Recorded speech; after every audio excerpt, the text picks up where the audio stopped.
What a moment for Mizzou football. This week, the College Football Hall of Fame confirmed what we already knew.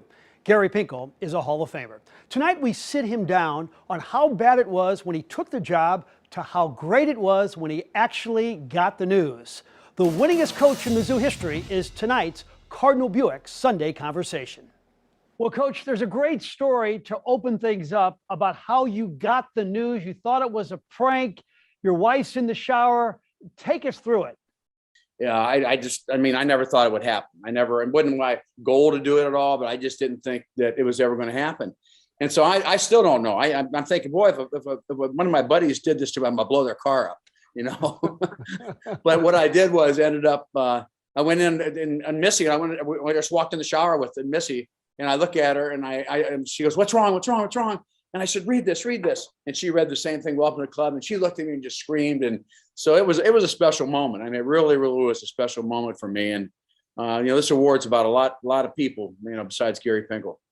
So the three previous coaches at Mizzou went 60 and 95. You go 117 and 71. How did you do it?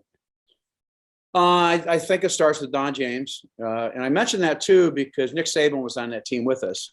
And Saban used so much that foundation that he got through Coach James, just like I did, even though he does some things different. First day on the job, your assistant coach, David Yost, tells you what about the cornerback situation you were inheriting at Mizzou?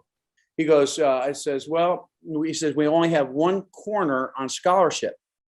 And I go, oh my gosh. And I sat down. And he said, the bad news, Coach, he's having surgery tomorrow. And I went, what did I get myself into? How could this happen? I'm not going to criticize anybody, but that was a rude awakening for what we had to do to turn this thing. And it took us 4 years to do it. So if I remember correctly, when you first took over, the relationship with Mizzou and some high schools was so bad that you weren't even allowed in some high schools initially, correct? Yeah, it was two high schools. Two high schools that did not want me to come in. And they simply sent somebody out and said, we've just been burnt so many times by University of Missouri. And I just was really, it's like somebody hit you on the side of the head, we're different. And then I started telling that story I just told you a minute ago. We're different and we had to prove it. You retire because of non-Hodgkin's lymphoma. What is your health like now? I'm doing fine.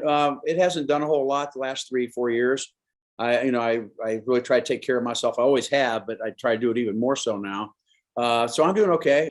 Have you thought at least one time, maybe on a Saturday afternoon, watching a great atmosphere, maybe I could do this again? That's going through my head a little bit. I said to myself, what if somebody came and wanted to do it?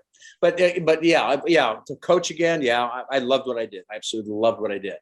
But for me, again, it was all about making sure that I spent my time right. Do you have an impression of Coach Drink, who's coming off an incredible recruiting year, still trying to compete at a high level in that tough SEC?